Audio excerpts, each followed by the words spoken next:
Yo, Grand Training System guys, welcome back. We've got our boy Chris behind the camera. So he's new to the Mach Bar GTS program.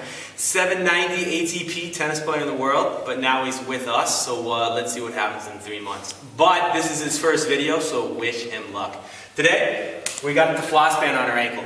So usually we wrap this about 70 to 80% of the elasticity of the band, but for the video's sake, mine is a bit looser.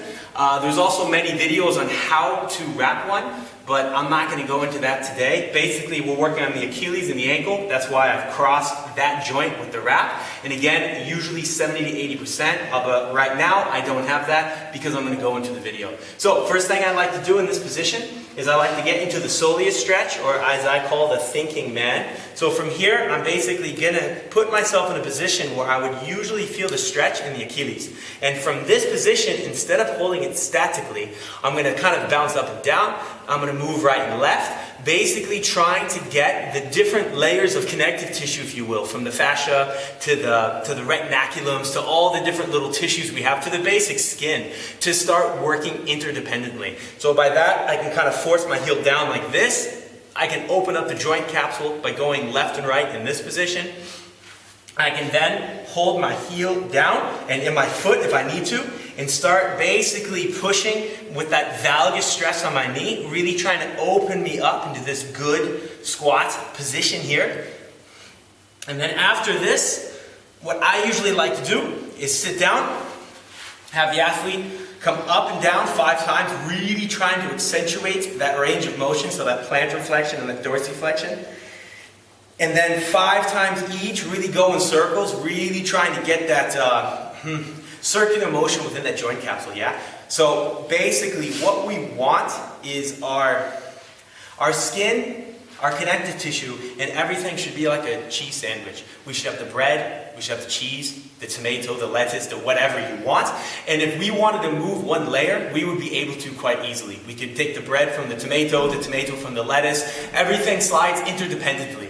But the minute we put that bad boy in an oven and we make a panini, nothing moves together at all. So by making this band extremely tight and going through these motions, it basically gives that sheer force to really separate all of those tissues and allow them to start moving interdependently again. So, with a little bit of a definition explained, the next one I'm going to go into is basically turning my foot into supination or inversion, or whatever you want to call it. Basically, I'm doing the mechanism in which it would look like if I sprained my ankle. So obviously that's not what I'm doing, but I want to really open up those tissues in the lateral side of the foot here. So I'm just turning it nice and strong, but not too much to where it hurts too bad.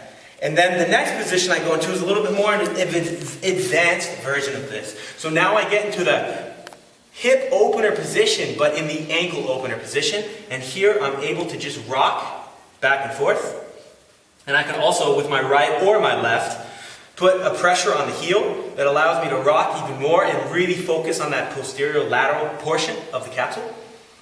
And I can even begin to go forward and back in this position also. So from this position, Chris, I will move so you really don't have to. I'm going to turn and I'm going to get into the Japanese sitting position, which is my heel tucked in, not flared out. Down in here, sitting on both heels. And this is kind of where I can focus again on that bouncing mechanism and also the twisting mechanism. Really trying to open up that anterior portion of the ankle and that capsule. And then if this is a bit easy, I can take my non-wrapped leg out and do the same thing. Bounce about a bit, turn around here. And then what I like to do in this position, again, Chris, I will rotate for you, is while I'm in that Japanese sitting position like this, I then can take my heel from the other foot, so I'll turn even more so you can see it, and I can then begin to rotate down with my heel or with my hand. Just rotating, pushing that heel towards the ground, really forcing that tissue to open up. And what I like to do is when I'm in that extreme position, if it feels comfortable, I can then I can then move my foot, dorsiflexion and plantar flexion. Just really getting and accentuating that end range of motion in that joint capsule. And then finally, Chris, you're going to have to move with me here a bit. What I like to do is you can grab a bar, you can grab a table. I'll take this just for the time being. And what I'm going to do is I'm going to get into that bottom squat position. And what that allows me to do here, move back just a bit.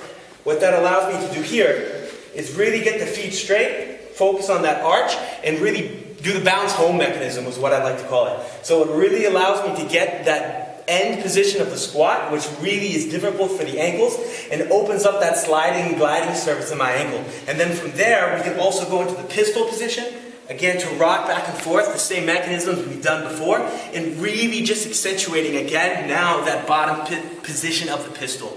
So basically, 2 to 3 minutes, 70 to 80% band elasticity pulling wise, so it's quite tight. This is a bit lighter, that's why I'm able to talk. And yeah, if you have any questions right on the wall, you can do this as much as you want.